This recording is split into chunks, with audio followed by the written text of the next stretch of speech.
당부의 말씀을 드리고 싶어요.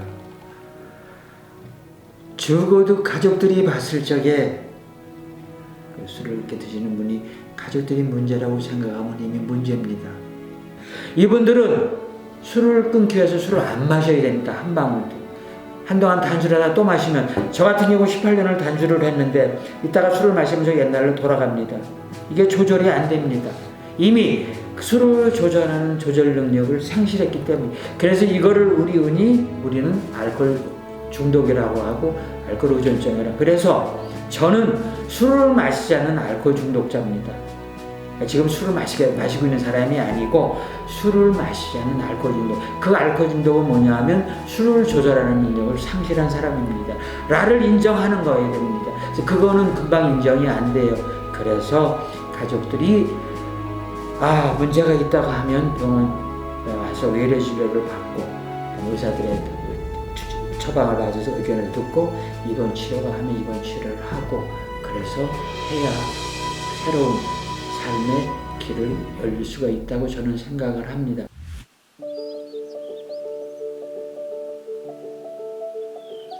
다산항병원에서 18년차 그 알코올 치료 전문 상담사로 일하고 있는 한정입니다. 근데 저는 또 다른 제 그런 나름대로 소개할 수 있는 부분이 있습니다. 저는 AA 모임에서 흔히 얘기하는 익명의 알코올 중독자, 회복자인 알코올 중독자 한입니다.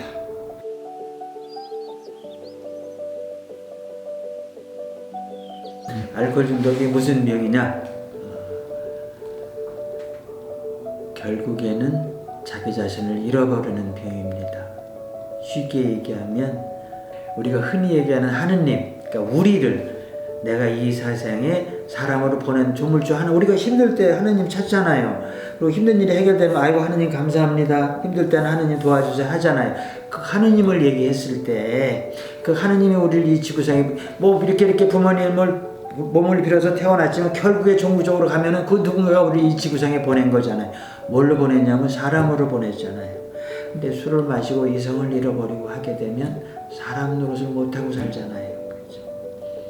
결국에는 제가 자기 자신을 잃어버리는 병입니다. 이렇게 저는 한마디로 얘기할 것 같아요.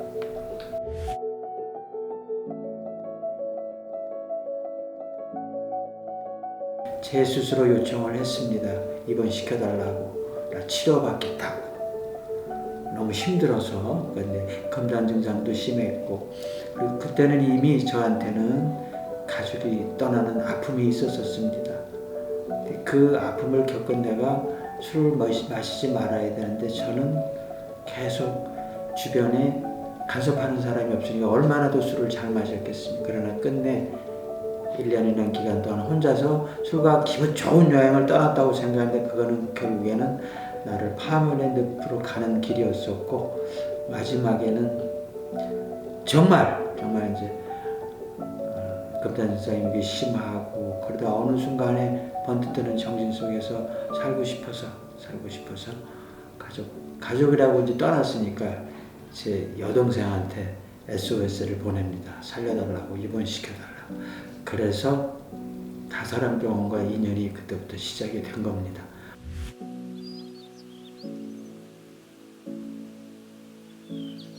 저는 수시로 후배들도 물어보고, 저 역시 또 AA 모임에 가서 스피커스 경험담이라고 그러죠. 가령 AA 공개 모임이라든지 어떤 경축 모임 같은 데 가면 저도 초청을 받아서 스피커스를 하고 그러면 항상 물어보는 겁니다. 또 병원에 이제 시작하는 후배 우리 환우분들도 계시면 저한테 물어보는, 사적으로도 물어봅니다. 선생님, 형님 술 안 마시면 뭐가 좋아요? 그러면 전 딱 세 자로 얘기합니다. 어떻게 하루를 맑은 정신으로 하루를 맞이하고, 맑은 정신으로 하루를 계획하고, 맑은 정신으로 하루를 마무리하는 게 제일 좋다고 생각을 합니다. 옛날에 그러지 못했잖아요. 근데 옛날에 술 마실 적에는 맑은 정신이 아니죠. 우리 흔히 얘기하는 미친 정신이죠. 본 정신이 아닌. 거기서부터 삶이 시작이 되기 때문에 하루가 소중하고, 또 그 하루하루의 삶이 얼마나 나에게 그거한 건지를, 이제 귀중한 건지를 알게 된 거죠.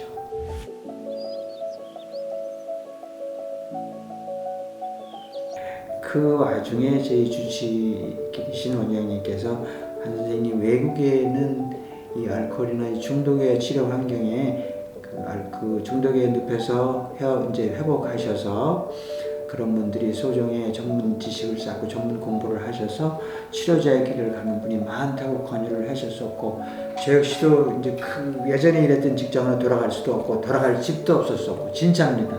진짜 바닥 아닌 완전 바닥이었던 사람이기 때문에 그래서 그때 그러면 한번 해보자, 전문 공부를 다시 해보자, 다시 대학 공부 외에 전문 공부를 해보자 해서 그러니까 사회복지 공부를 해보자고 그런 마음이 들었고, 그래서 그때 뜻을 세워서 작은아마 그래 나도 이제 이렇게 조금씩 회복을 돼가고 있으니까 나와 같이 아직도 고통에 알코올 중독의 늪에서 고통받고 있는 저분들을 위해서 내가 너무 고통을 받아봤기 때문에 그래서 내 작은이만 도울 수 있는 길이 있다면 해보는 것도 좋지 않겠냐, 나의 앞으로의 인생을.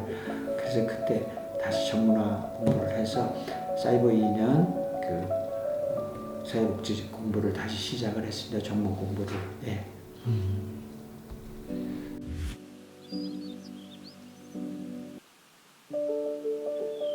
알코올 중독이라는 병이 오랜 기간 동안 만성적으로 지속적으로 알코올에 의존돼서 그 개인의 행동정이나 개인의 역할 수행이라든지 개인의 신체적 심리적으로 영적으로 병이 들게 하는 병인데, 그런 본인만 그런 게 아니고 그 본인이 속한 그 가족 구성원의 식구들한테까지도 엄청난 상처와 아픔을 주는 병이거든요.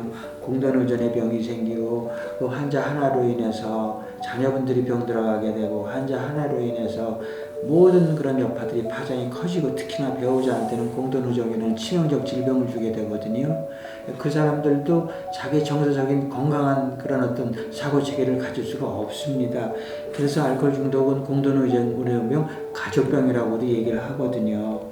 그래서 저희 병원에서도 꼭 환자가 입원을 하시면 환자분들의 병원에서 치료를 받고, 가족분들은 저희들이 또 가족 프로그램을 해서 저희들은 가족들한테도 전문적인 그 알코올 의존증이라는 이 병에 대한 지식과 또 환우분들이 이렇게 얘기하는 거기에 대항하는 힘과 또 앞으로 가족에 어떤 힘을 줘야 회복에 어떤 도움을 주게 되는 건지 그런 부분에 대해서 하고 있고, 이거는 왜 그러냐면 환자가 태어나면 같은 바운드리에 살 분들은 가족이잖아요.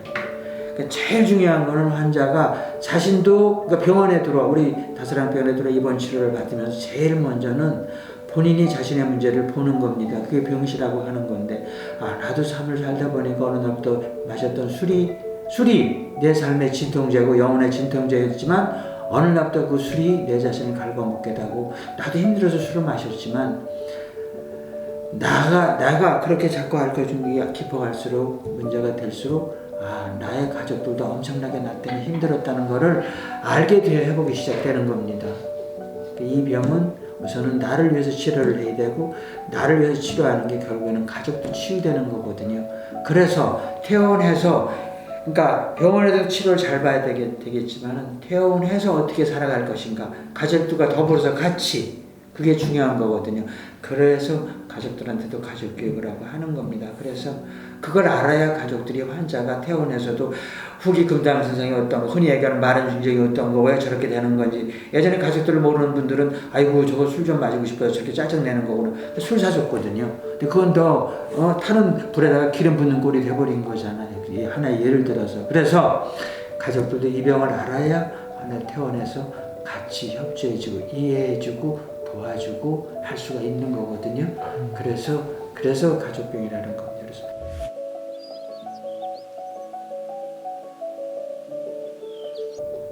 당부의 말씀을 드리고 싶어요. 적어도 가족들이 봤을 적에 가족의 한 그분이 술을 이렇게 드시는 분이 가족들이 문제라고 생각하면 이미 문제입니다. 그거는 치료를 받으셔야 됩니다. 가족들이 도와줘서 안 됩니다. 이미 한계를, 그러니까 이렇게 생각하시면 됩니다. 제가 술을 마시는 데서 중독으로 오는 단계를 세 가지 단계로 얘기를 합니다. 첫 번째, 우리 흔히들 많이 시중에도 알고 있는 얘기인데 이 얘기 깊이를 몰라요. 뭐 첫 번째, 사람이 술을 마시는 단계, 술이 술을 마시는 단계, 술이 사람을 마시는 단계입니다. 제 3단계의 술이 술을 마시는 단계는 이제는 뭐 그거는 차치하고 논의할 단계가 아닌 거고, 이미 그거는 술이 술을 마시는 단계는 중독으로 넘어와 버린 단계입니다.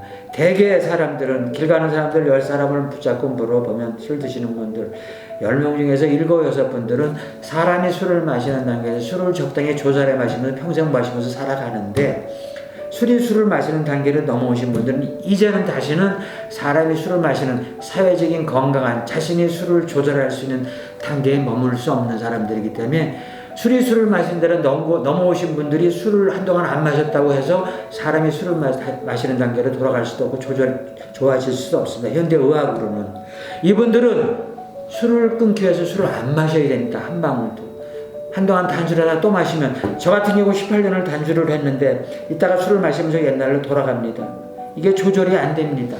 이미 술을 조절하는 조절 능력을 상실했기 때문에. 그래서 이거를 우리는 알코올 중독이라고 하고 알코올 의존증이라. 그래서 저는 술을 마시지 않는 알코올 중독자입니다.